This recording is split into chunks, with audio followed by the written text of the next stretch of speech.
In fact dividend भी announce किया है। बैंक ने ₹1 का डिविडेंड भी अनाउंस किया है।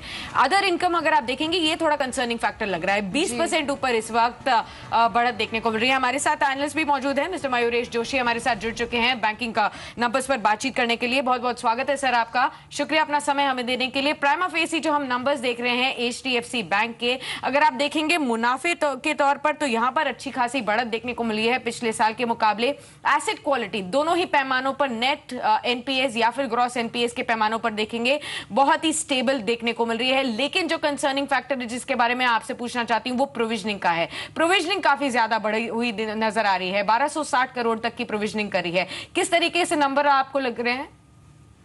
नहीं, लार्जली आप देखेंगे तो in line set of numbers है जो हमारे हिसाब के साथ ही आए हैं इन एसेट क्वालिटी को लेके।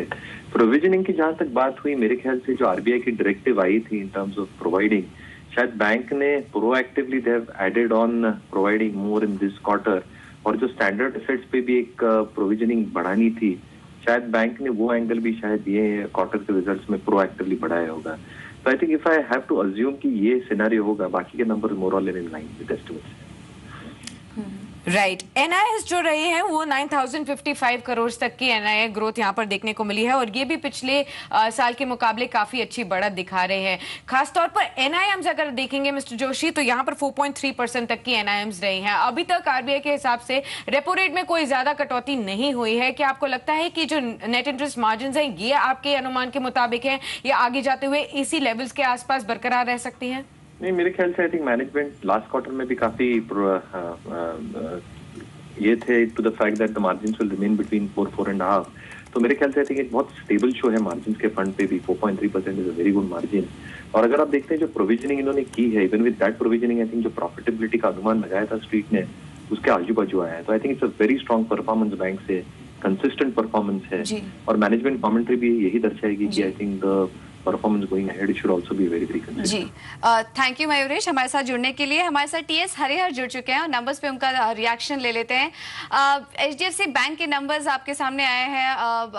हरिहर जी, आप हमें बता सकते हैं एचडीएफसी बैंक का अगर हम ट्रेंड देखें तो पिछले काफी समय से 20-21% की ग्रोथ ही हर बार नंबर्स में देखने को मिली है। इस बार के जो नंबर्स हैं वो थोड़े वीक हैं, क्या कंसर्न है बैंक के लिए, या आगे जाके हम देखेंगे कि यहाँ पर इंप्रूवमेंट दिखेगा जैसे ही क्रेडिट डिमांड वापस आएगी?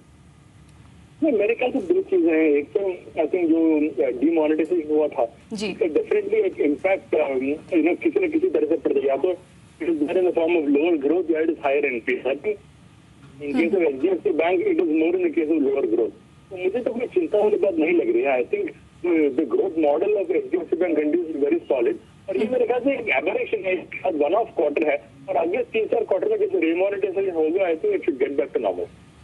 तो हम कह सकते हैं कि एचडीएफसी बैंक के नंबर्स भी अगर इंडसइंड बैंक के नंबर से कंपेयर करें तो मोर और लेस एक ही जैसी हालत है दोनों की। जिस तरह से इंडसइंड बैंक ने कुछ स्टैंडर्ड एसेट के सामने प्रोविजनिंग की थी, एचडीएफसी बैंक ने भी ऐसा ही कुछ किया होगा। बिल्कुल, आई थिंक एक्चुअली कंपैरिजन थोड़ा मुश्किल है क्योंकि साइज में बहुत फर्क है। हालांकि दोनों का एसेट क्वालिटी बहुत ही बेहतरीन है, लेकिन साइज में काफी फर्क है। तो comparison I don't think we appropriate, but मैं मानता हूँ कि definitely yes it seems to more like a one-off quarter. शायद आने वाले क्वार्टर्स में they should get back to more normal level of growth. जी, चलिए बहुत बहुत शुक्रिया हरी हमारे को अपना समय देने के लिए और खासतौर पर नतीजों पर भी बातचीत करने के लिए। शुक्रिया अपना समय देने के लिए। हमें एचडीएफसी बैंक के नतीजे आ चुके हैं और इस वक्त ₹2 ऊपर ये शेयर कामकाज कर रहा है।